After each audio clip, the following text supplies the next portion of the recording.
এর গুরুত্বপূর্ণ আলোচনা করছিলাম। যেসব আমল করলে জান্নাত পাওয়া যায়, যেসব আমল করলে আল্লাহকে সন্তুষ্ট করা যায়, যেসব আমলের বিনিময় জান্নাত, তার একটি গুরুত্বপূর্ণ আলোচনা হচ্ছে কোরআন তেলাওয়াত করা। কোরআন এমন একটি গ্রন্থ যা তেলাওয়াত করলে অক্ষর প্রতি 10 নেকি হয়। কোরআন যে মানুষের জন্য একটা জীবন বিধান, শুধু তাই নয়, কোরআনকে মানুষের জন্য আল্লাহ তাআলা এত উপযোগী করেছেন যে একে পড়ে বুঝে যেমন দুনিয়াতে বেঁচে থাকার পথ ঘাট পাওয়া যায়, ঠিক এই কোরআন মাজিদ পড়ে তেমন এমন নেকি পাওয়া যায় যেই নেকিতে আল্লাহকে সন্তুষ্ট করা যায়। আর কোরআনই এমন একটা গ্রন্থ, যেই গ্রন্থ বিচারের কাঠগড়াতে মানুষের পক্ষে কথা বলবে।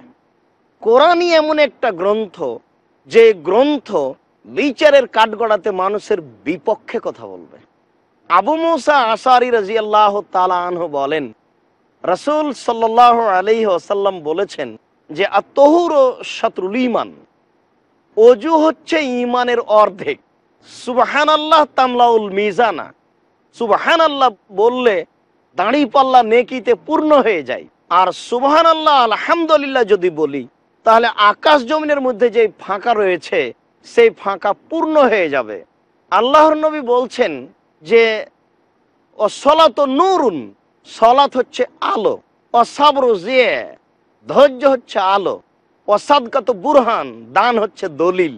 এই বাক্য কয়টি বলার পরে আল্লাহ রাসূল বলছেন আল কোরআন হুজ্জাতুন লাকা ওয়া আলাইকা, বিচারের কাঠগড়াতে কোরআন তোমার পক্ষেও হতে পারে, কোরআন তোমার বিপক্ষেও হতে পারে।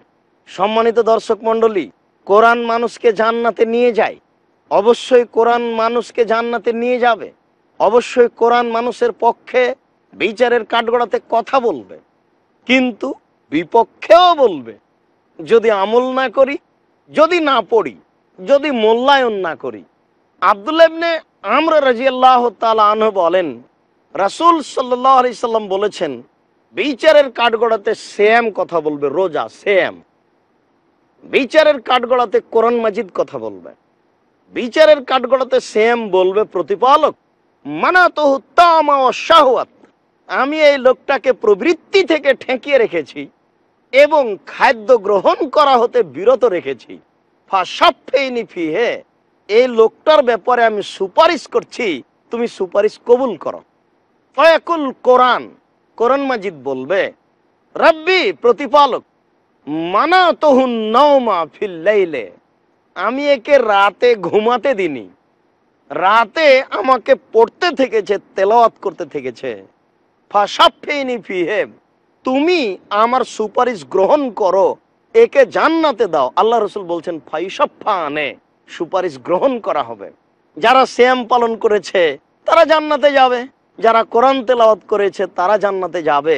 সম্মানিত দর্শক মণ্ডলী, রাতে কোরআন তেলাওয়াত করা, এখানে কোরআন পক্ষে কথা বলবে, কিন্তু কথাটা এরূপ হয়ে গেছে যে কোরআন বলবে আল্লাহ আমি একে রাতে ঘুমাতে দিনি, ঘুম ত্যাগ করে আমাকে তেলাওয়াত করেছে, পড়েছে, তুমি আমার সুপারিশ গ্রহণ করো। কোরআন বিচারের কাঠগড়াতে আপনার পক্ষে কথা বলবে। বিচারের মাঠ কত কঠিন, কত জটিল, এটা এই সময় আমরা বুঝাতে সক্ষম নই, তবে খুব কঠিন। কবর যত জটিল, কিয়ামত তার চেয়ে অনেক অনেক বেশি কঠিন। কিয়ামত যত কঠিন, জাহান্নাম তার চেয়ে অনেক অনেক বেশি জটিল। বিচারের কাঠগড়াতে অনেক কিছুই কথা বলবে, যেমন যেসব হাতের আঙ্গুলে আপনি তাসবিহ গণনা করেছেন, এই আঙ্গুল আপনার পক্ষে কথা বলবে। আপনি বৈধ পয়সা দিয়ে হজ করতে গিয়ে পাথরে চুমা দিয়েছেন, পাথর বিচারের কাঠগড়াতে আপনার পক্ষে কথা বলবে। আপনি সিয়াম পালন করছেন, সিয়াম বিচারের কাঠগড়াতে আপনার পক্ষে কথা বলবে। কোরআন মাজিদ আপনি তেলাওয়াত করছেন, কোরআন মাজিদ আপনার পক্ষে বিচারের মাঠে কাঠগড়ায় কথা বলবে। আল্লাহর নবী এইভাবে বলছেন যে ইন্না সূরাতাল কোরআন সালাসুনা আয়া, কোরআনের একটি সূরা, তাতে রয়েছে 30টি আয়াত। এই 30টি আয়াত বিচারের মাঠে তার পক্ষে সুপারিশ করবে, যতক্ষণ পর্যন্ত তাকে ক্ষমা না করা হয়েছে। সেটি হচ্ছে সূরাতুল মুলক। সূরা মুলক আমাদের মুখস্থ না থাকলে জরুরি ভিত্তিতে আমরা মুখস্থ করে নিব। গোটা কোরআন মাজিদই আমাদের পক্ষে কথা বলবে, তবে ছোট সূরা হিসাবে আল্লাহ রাসূল এখানে মর্যাদা যেভাবে উল্লেখ করেছেন, এই জোরালো মর্যাদা। সূরা মুলকে 30টি আয়াত রয়েছে। সূরা মুলক বিচারের কাঠগড়াতে আপনার পক্ষে হয়ে আল্লাহর সামনে তর্ক বিতর্ক করবে, আপনাকে জান্নাতে নিয়ে যাওয়ার জন্য চেষ্টা করবে। যতক্ষণ পর্যন্ত ক্ষমা না হয়েছে ততক্ষণ পর্যন্ত সূরা মুলক আপনার পক্ষে কথা বলবে।